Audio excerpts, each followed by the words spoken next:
Okay, so love hurting. All right. So I got two as well. All right, I got two as well. The first one will be really quick because it sets up the. So the first one is like my first.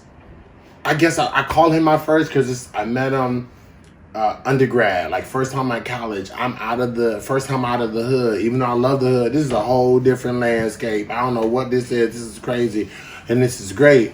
And I'm 19. I'm like 20. Like what is happening? This is awesome. This is me going towards the future. And so I meet somebody who I just think is just the world. And it's the first time I ever felt that way. And it was like this amazing like semester of love into the summer. And I was just all in. And we, interestingly enough, both of us hadn't come out yet. So this is like my closeted relationship. But because we were so in love with each other, we was like, you gonna go home, you gonna tell your mama, and I'm gonna go home, and I'm gonna tell my mama. And because we love each other. We didn't live in the same city. So we leave campus with this pact of like, I love you, be here. I go home. Oh, that whole. Yeah, I go home, I tell my mama. You know, and that's, and we knew, right? We knew the chain reaction was gonna come. We knew it was gonna hit, right?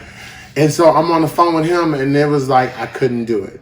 And eventually, we get back to campus, and he hadn't, because now my life is transformed. I'm now living this out life, and he's like, "No, I can't do it. No, won't do it." And he decided that he wanted to live a more heterosexual existence, and then he married my best friend. And that was crazy, but we don't want to talk about that because that set me on this course of like there was nothing I could do. I felt like I was doing everything that I could to like be the best that I could be for this person, and I just wanted you to just be on this journey with me, and you just couldn't do it. Now there's a follow up to that. He has since figured out some things, but at that time, I needed you to be there after I had felt like I'd given so much of myself. And that was really hard for me to deal with over the years. I was always in my mind, like, I want to make sure that I can give you what you want, give you what you need. Well, eventually, years later, I got married. And it was and I thought, like, I was on this path, that's what you want.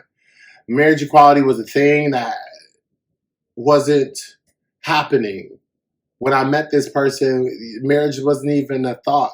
But that's what you wanted because we had been denied so many things. I want the family. All right, I want the 2 dogs. I want the house. I want the picket fence. If we could do a fence, it can be iron on or we can figure that out. But I still want the goddamn fence, right? Like, I want all of that. And you see all of that. And then you see this movement and you see how all these gay rights start happening. You see yourself come up and you see someone who also is achieving and you have all of this and you build all of this and you think, I got the picture. I got the recessed lighting. I got the nice kitchen. I got the in-ground pool. No, y'all, legit.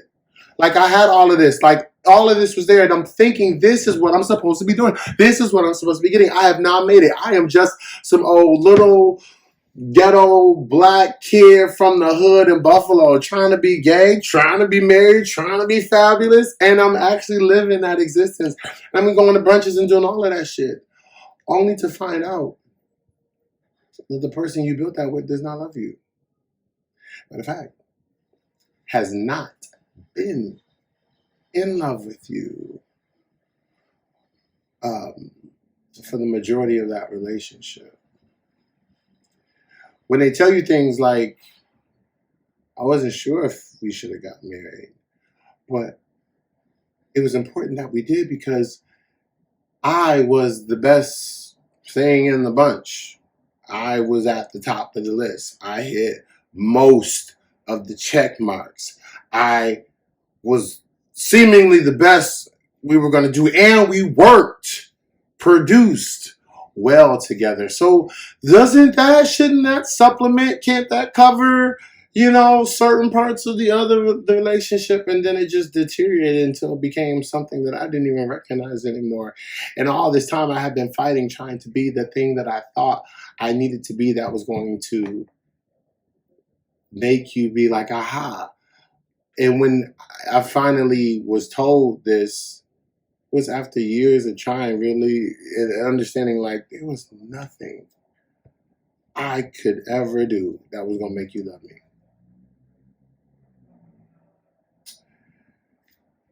That hurt. That hurt a lot. And it's crazy because, being the overachieving kid, getting all the straight A's, working to get all the scholarships, that's what I know how to do. I know how to make shit happen. And because you're so good at it, that's why you say yes. You don't say yes because you love me. You say yes because I'm good at what I do.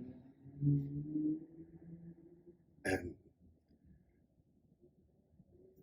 I would say that's when I say love hurts, because I have learned that was never love. That was opportunity. 1, 2.